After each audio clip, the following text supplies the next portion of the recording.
Welcome to the Dr. Gundry Podcast. So right now, we're all focused on staying as healthy as possible and keeping our friends and family healthy too. But one thing some people may be overlooking is their financial health. Now, sadly, many people all across the country and the world are beginning to experience the economic consequences of the coronavirus.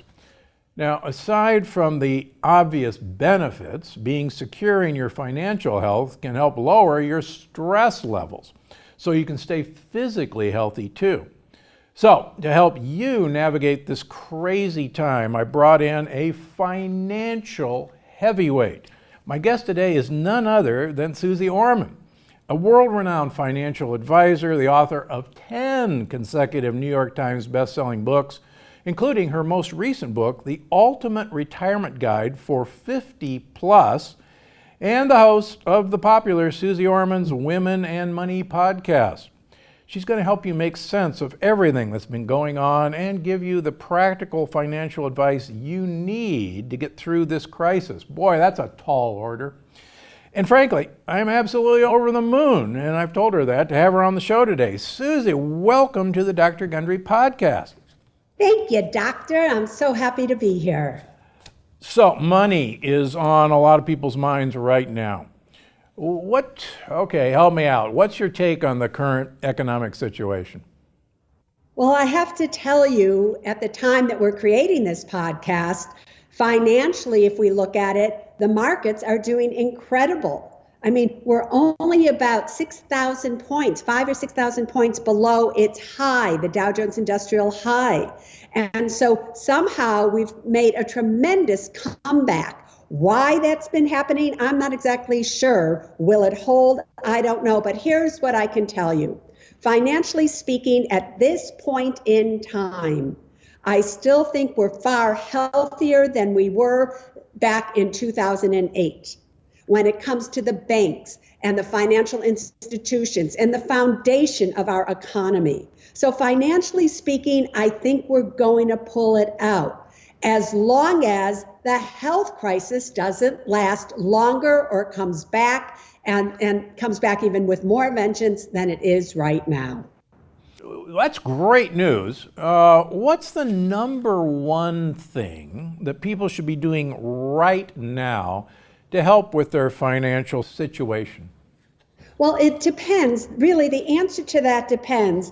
Are you somebody who still has a job, and are you still investing? Do you still have income? Or are you somebody who is counting every single penny because you got laid off and you didn't have an emergency fund and you're barely making it? So do you want me to break those two down for you? Break those down, because my listeners are in both of those groups, absolutely. I had a feeling. So let's start with those who still have an income coming in, they have money in a 401k plan or any retirement account, and they have 5, 10, 15 years or longer till they're going to retire. For those people, what they should be doing is continue to be doing exactly what you hopefully have been doing, which is do not sell out of your 401k or your retirement accounts, assuming that you're invested in good quality stocks, good quality mutual funds, or exchange traded funds. And assuming that you are, can you just continue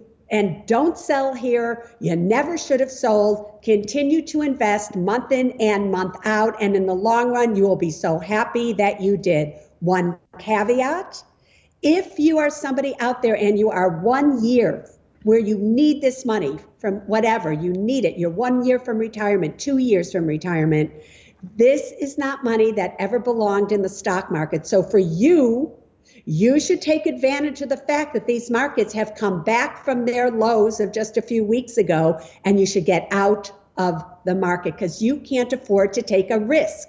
No money that you need within 3 years is money that ever belongs in the stock market. Other than that, everything should be okay.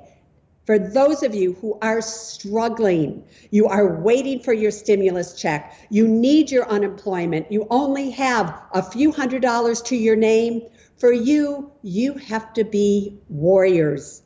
You have to take action, because the worst thing that can happen to you, both financially as well as your health, is that you are so riddled with fear that you have all this anxiety, which then your immune system goes down, and I'm sure the doctor will agree, and then viruses and everything can enter. But for your financial health, I need you to be a warrior, and you're going to face your fears and you're going to take action. I need you to pick up the phones or go online and call every single creditor that you have, from your utility companies to every insurance company that you have, to your mortgage, to your landlord, to your whatever it may be, credit cards, student loans. And I need you to have the courage to ask them to please postpone your payments. Now, I know a lot of you have already, but a lot of you have such fear. You haven't even opened the bills. You don't even know what creditors you have. So you need to take actions, because I'm here to tell you that most financial institutions today will help you. They'll help you because they're in a financial situation where they can afford to help you. And those that aren't willing to help you, when things turn around, find a different credit card, find a different bank, find a different mortgage company. I don't care what it is. But if they're not willing to help you now, when this is all over, and it will be over sooner than later, don't you dare make money for them by using them. I think that's a great point. Tony Robbins always says that when it looks like life is coming at you, it's actually offering you things, and you've got to be the warrior to recognize that there are things that you can do. Yeah, and so the first thing that you should do is to figure out, are you going to get the stimulus check? And if you are, when are you going to get it? So if you were to go to irs.gov, and you will find, this is brand new now, you will find a thing that says get my payment. And you'll be able to find out when are you going to get your stimulus check. They'll tell you. Also, if you don't have direct deposit registered with the IRS from your past tax returns or whatever, this is a chance that you have now to put, where do you want them to send directly? How do you want them to deposit it directly into your account, so you don't have to wait possibly 4 or 5 months to get your stimulus check? Also, for those of you who may be moved and your address, maybe you don't want them to direct deposit, all right, but you've moved and you had an address change, you can take care of that as well. irs.gov, get my payment. So how about, all of our listeners who are small business owners, and we hear on the news that all those loans have dried up, or we can't even get a hold of the Small Business Administration. Is there any hope for everybody? So what I think you should do is just give it a little more time, because I think you're going to see them add more money to that Paycheck Protection Program. But you have to be very careful, because remember, this is money for you to keep your employees working. And maybe they're going to give you enough to last for 2 months. If this goes on longer than 2 months, then that will turn into a loan for you. And then what are you going to do? So maybe, just maybe, it's a blessing, believe it or not, that if you try to get this loan or this grant, whatever it may turn into, depending, and you didn't get it, I need you to just take a little time right now and really think clearly. Will I be back in business full time in 2 months?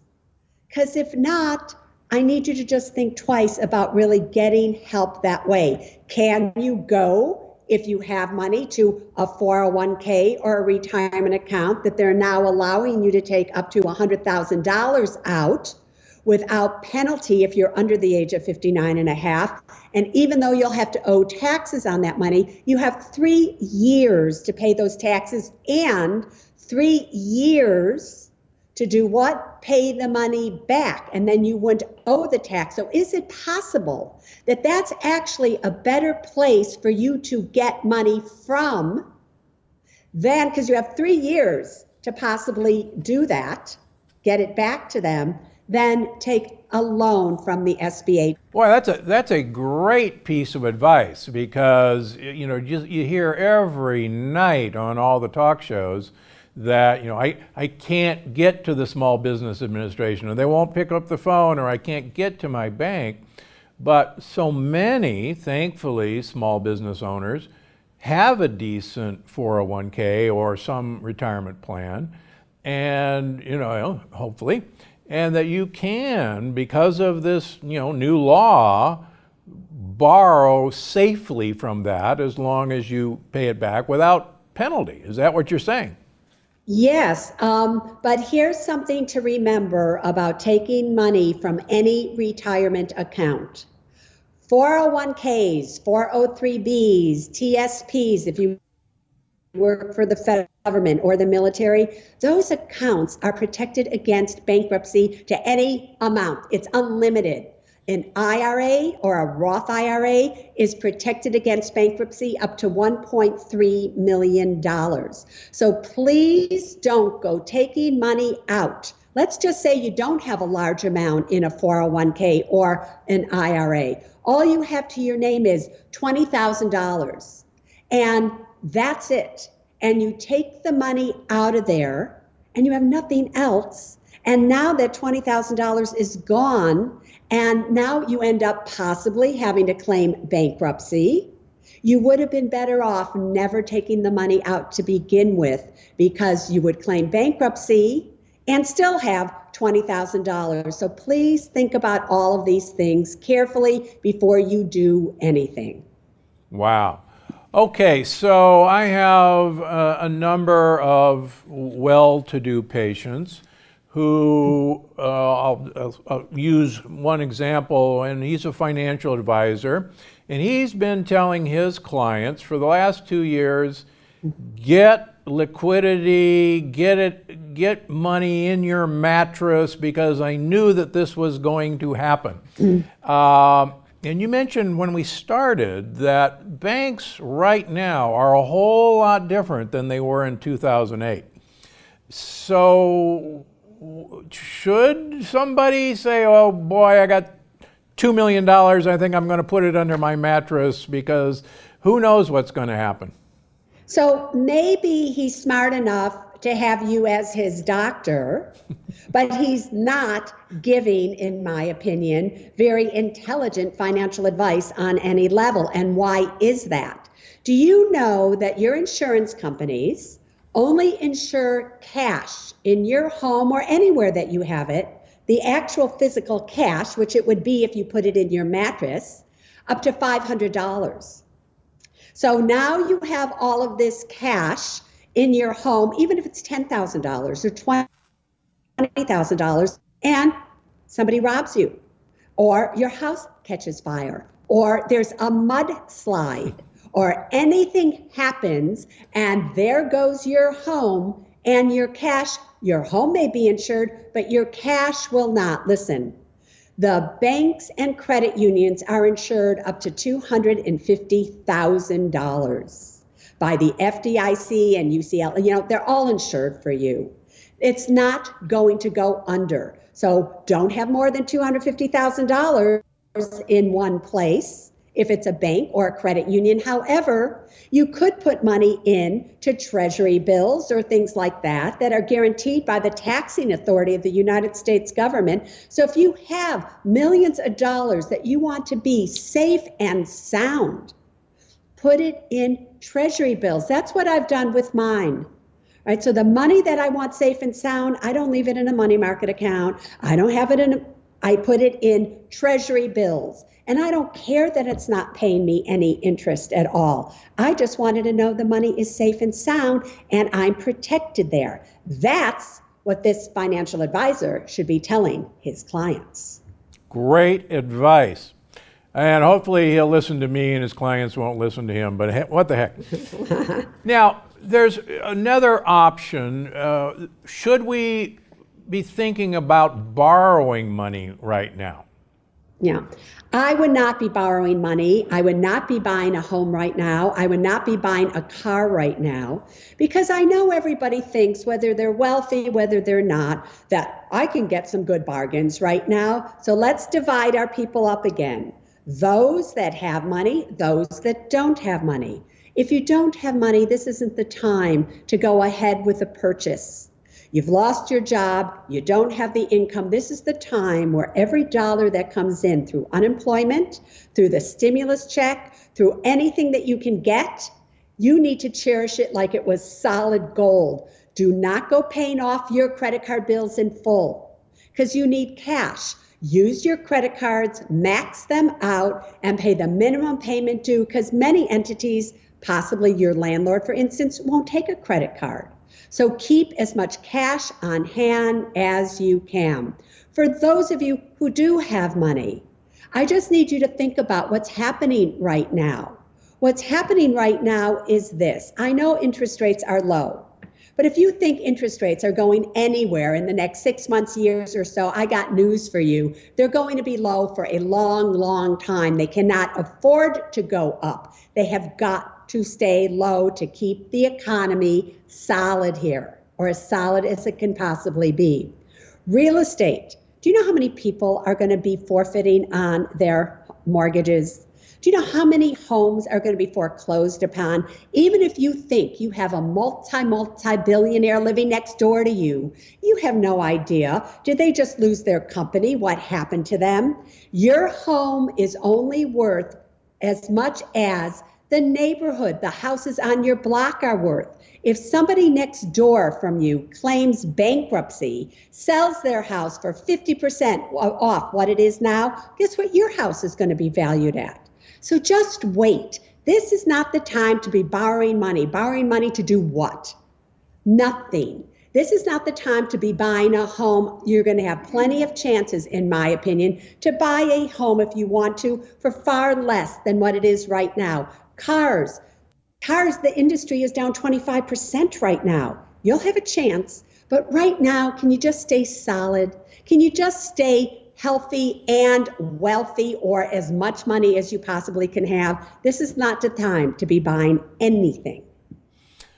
Great advice. So, I think people, because of credit card crises in the past, have been very wary about maxing out their credit card, but you're saying this may be the time to make that exception.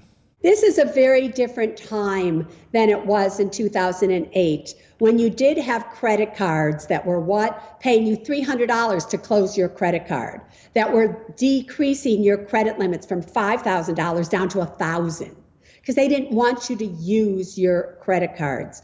That's not currently happening, and that happened very quickly back in 2008.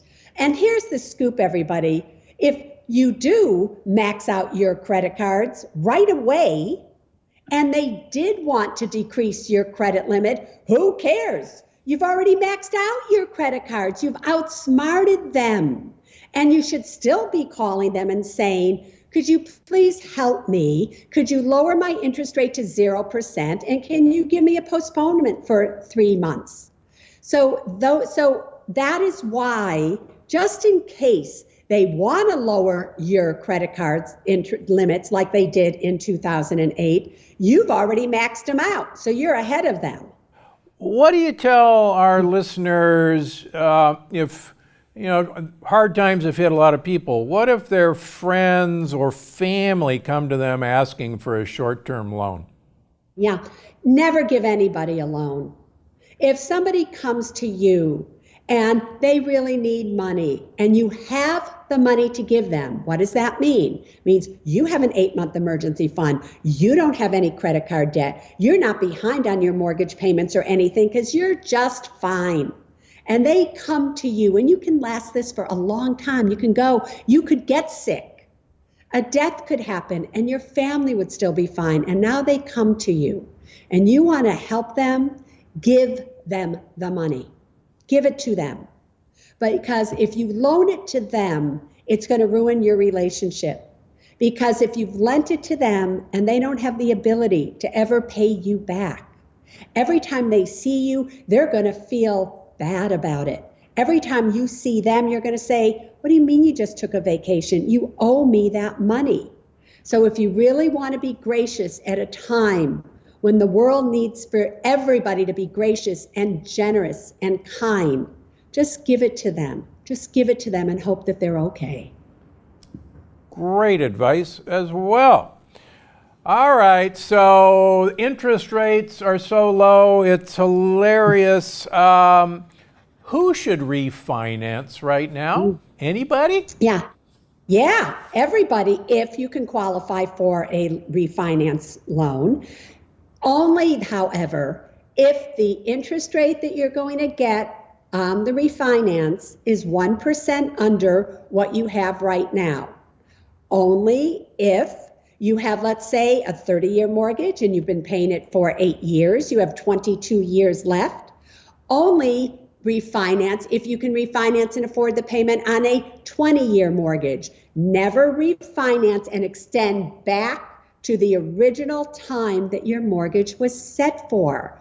Only refinance if your closing costs are going to be a few $1,000s and you're going to be living in that house long enough with the savings that you're going to get to repay the closing costs. And so you might want to, if you have a 30-year mortgage, now interest rates have gone to, down. If you could refinance for a 15-year mortgage, do you know that interest rates on 15-year mortgages are 0.5% less to begin with than a 30-year mortgage? So you could really save a whole lot of money. And many of you have been paying your mortgage for a long time. So you're going to be really tempted to say, well, I took out a $300,000 mortgage. I only owe $100,000 on it. And if I refinance for another 30 years, it's going to save me, $1,000 maybe a month. Don't fall into that trap.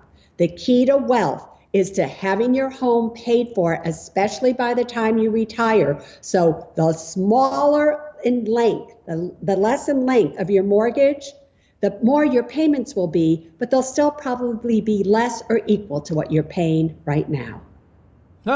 So always shorten your mortgage period if you can when you're refinancing.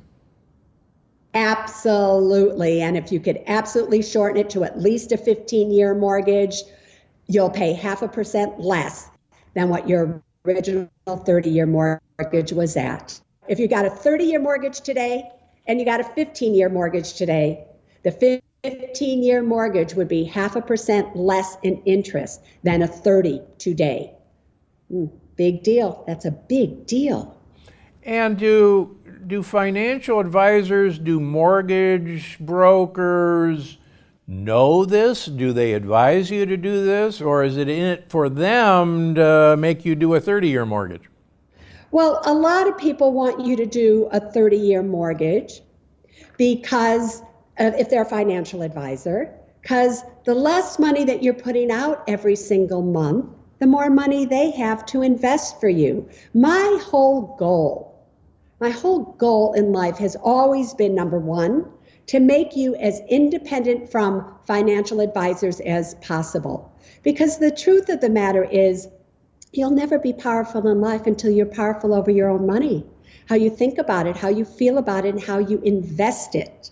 And investing is not that difficult. It really isn't. I know it seems like it is, but everybody, doctor wants you to think that it's difficult. Being a doctor is difficult. Being somebody who manages your money, it's not that hard, honest to God. So most financial advisors, not all, but most financial advisors, the way they make their living is off of you giving them your money to invest. So a lot of times they will tell you to do things that are in their best interest and not necessarily yours, I'm so sorry to say. One thing you used to say on your TV show, people first, then money, then things. Has this crisis brought that back into focus? Have we lost sight of that message?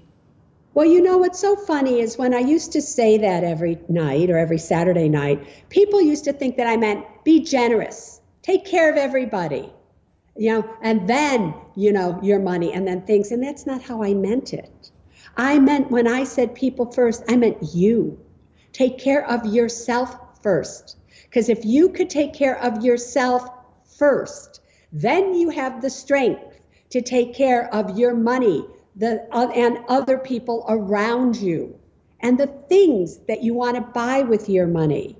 So one of the reasons that we're in a situation right now where so many people don't, do you know 60% of the people in the United States today have less than $400 to their name liquid? So the reason that they are so stressed right now, and they're like, I have to get unemployment, I need that stimulus check, oh my God, and they're going to food banks. People today are going to food banks that never in a million years you would have thought that they were going to go to food banks. Are you kidding? And so it's because they took care of other people around them. They also put things before money. They put a vacation in front of putting that money in an 8-month emergency fund. Their priorities were screwed up totally. So hopefully this whole thing that's just happened, I'm really hoping that people really put their priorities in order right now. And they don't forget what it feels like to be in a food line. They don't forget what it feels like to have to negotiate with their credit card companies, their insurance companies, their landlords, right? And make it your number one priority to put yourself first this time. The needs of yourself, the needs of your family, and put every extra penny you can when all this goes back into at least an 8-month emergency fund. So does this current crisis throw out all kind of long-term planning ideas right now? Or, what do we do? Yeah. It's funny. I have to tell you, as I sit here in front of you, I'm going to be in a month or two 69 years of age. And I've been doing this a long time, over 35 years. I would never have told people years ago, get a lifetime annuity. Never. Never would have told people, as I do in the book, you need a 3-year cushion. Never. But today, because interest rates are almost at 0%, because it's almost as if you are being forced to go into the stock market to get any type of guaranteed, well, it's not a guaranteed return, it's a dividend return on, dividend stocks or bonds or things like that. All that could cut their dividend, all that their interest can go, you're in danger. So as you're getting older, you have to know now how to plan, how to seriously plan for the what ifs of life like this. And the book had planned for this. So you have to plan for the long run, but you now have to know that it's different today than it's ever been before. So let's suppose I'm 40 years old. I don't have to worry about that yet. That's for 50 plus. What say you, Susie? So what I say at 40 years of age, at 30 years of age, at 20 years of age, these are your compounding years. These years are more vital to you than any years of your life when it comes to what? Investing.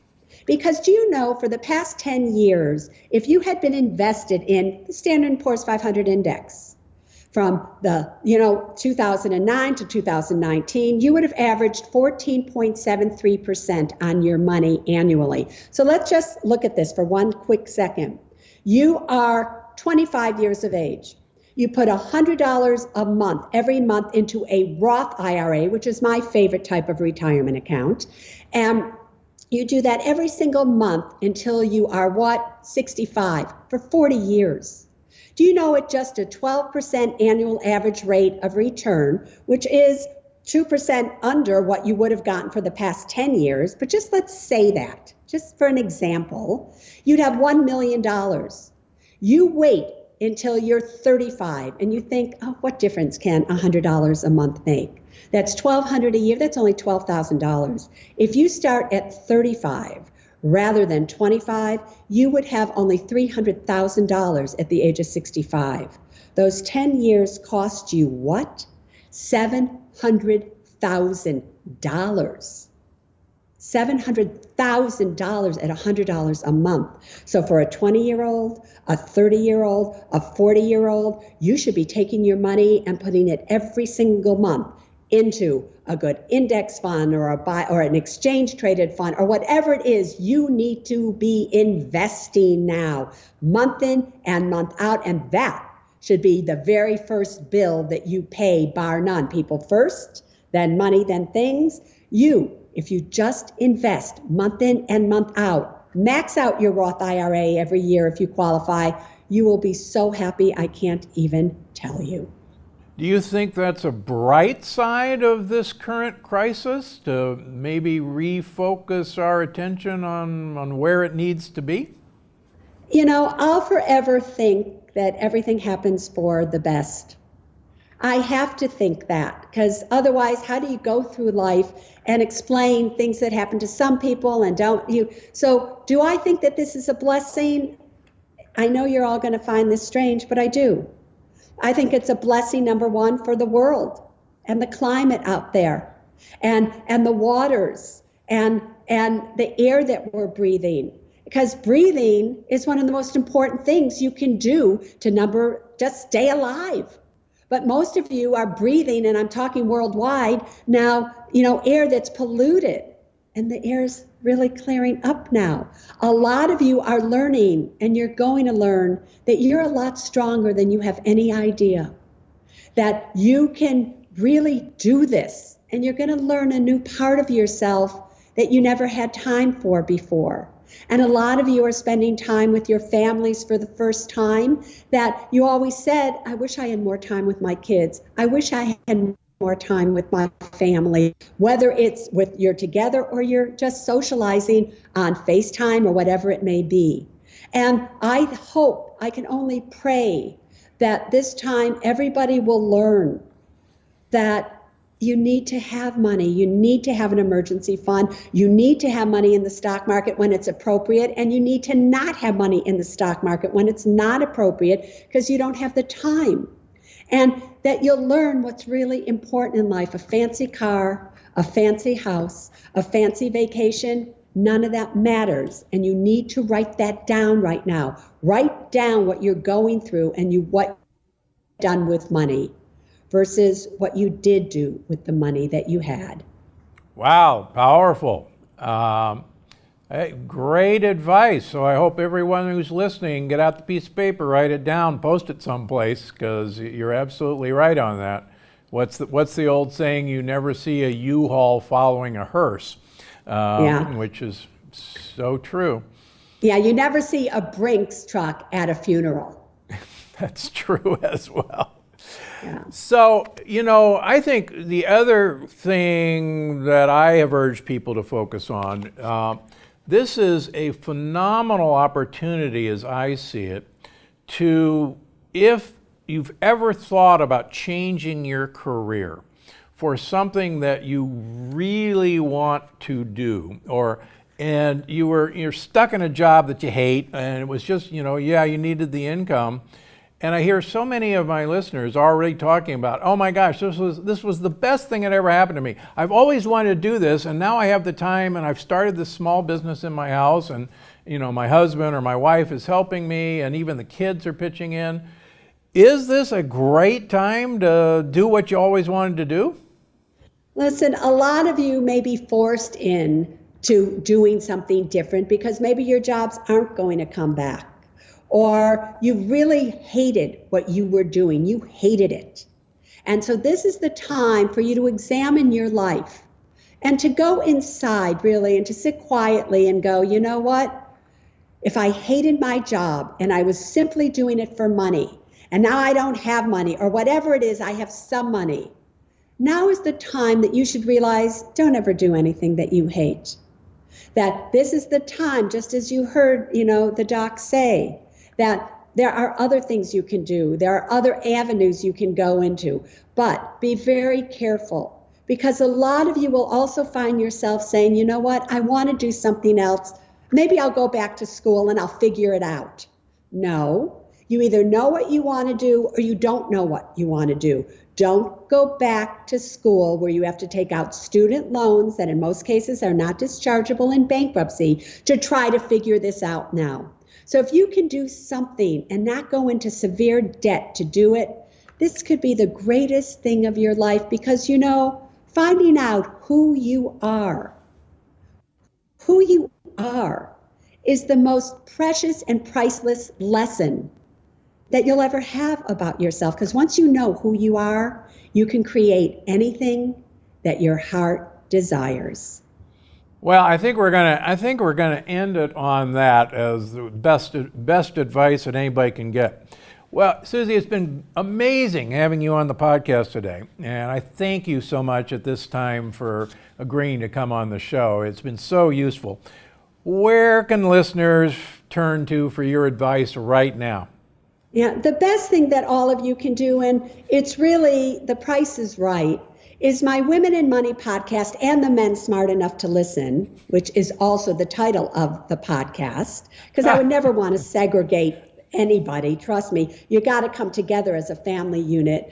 I drop a new podcast every Thursday and Sunday. And if you had been listening over the past month or actually the past year, you would have been prepared for this. And I'm giving you advice on what to do, how to do it, and creating a big community. And it's not just about money. It's about emotions and your fears, and I answer your questions, and we're creating a new app. So if you go on Apple apps or you go on to Google apps, you will see my Women and Money Community app. It will launch on, a day or so we can form a true community to help one another. And one more thing, Doc, if I can, right, is this. I love my new book, The Ultimate Retirement Guide for 50 Plus, Winning Strategies to Make Your Money Last a Lifetime. But I'm also very aware that many of you that need the information in this book, you can't even afford a book right now. So if you go to SuzeOrmanAudio.com, you can stream 12 hours and 30 minutes of the New York Times bestseller. It's still on the list, everybody, absolutely free. Wow. Because then you can learn about it. And I go off the book. I tell you stories. It's actually better than the book, but don't tell anybody, okay? And, you'll learn so much. So that's where they can find me. Oh, great. And thank you for doing that. As you know, I always sign off, always looking out for you. And I know you're always looking out for your listeners as well. And again, thank you so much for being on the program. Thanks, Doc. See you soon. All right. Stay safe. And now it's time for our audience question. Alex Topic on YouTube asks, I have heard that garlic should not be used as an everyday food, only as a medicine. I was thinking that this might be because garlic is antibacterial and gut bacteria are integral to supporting your life. So anything that kills them is therefore negative. But does garlic actually kill gut bacteria? Would love to know. Thanks. Hey, that is a great question, Alex. Turns out, you will find in my next book, The Energy Paradox, that garlic may be one of the most important compounds that you should consume almost daily to support your health and to actually give your bacteria the substrates they need to produce messages to every one of your cells, to your blood vessels, to your brain, that they're really having a great time down in your gut. And you're going to be shocked with how garlic does that. So all I can say is no, eat your garlic. I personally take aged garlic capsules twice a day, and I have for the last 20 years after I learned about their miraculous effect. And believe it or not, we didn't know why they were so miraculous back then, but we do know now, and you're going to find out in just a few months on the Energy Paradox. Great question. And now it's time for Review of the Week. Ronald Dorvac on YouTube wrote, I wish everyone would listen to what you have to say. Thank you for the advice on what to do and what to ignore. Well, thanks a lot. I wish everybody would listen, but I'm biased. But thank you for listening. And again, everyone who's listening in, I'm always trying to give you the best information I have. And if you read my books or listened to me through the years, you know I will change my mind when given new important information. And I'm not going to give you the same old spiel that somebody has done for the last 20 years. When something's new and important, you're going to find out about it, and I'm going to tell you why my mind changed on that very subject. You know, I always appreciate hearing from listeners. So keep the comments coming wherever you find this podcast. And if you listen on iTunes or Apple Podcasts, please be sure to rate and review us. We love getting your feedback, and I might be answering one of your questions or reading one of your comments. And again, thanks for listening. We'll see you next week.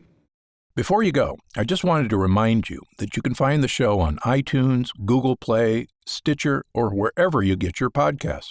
Because I'm Dr. Gundry, and I'm always looking out for you.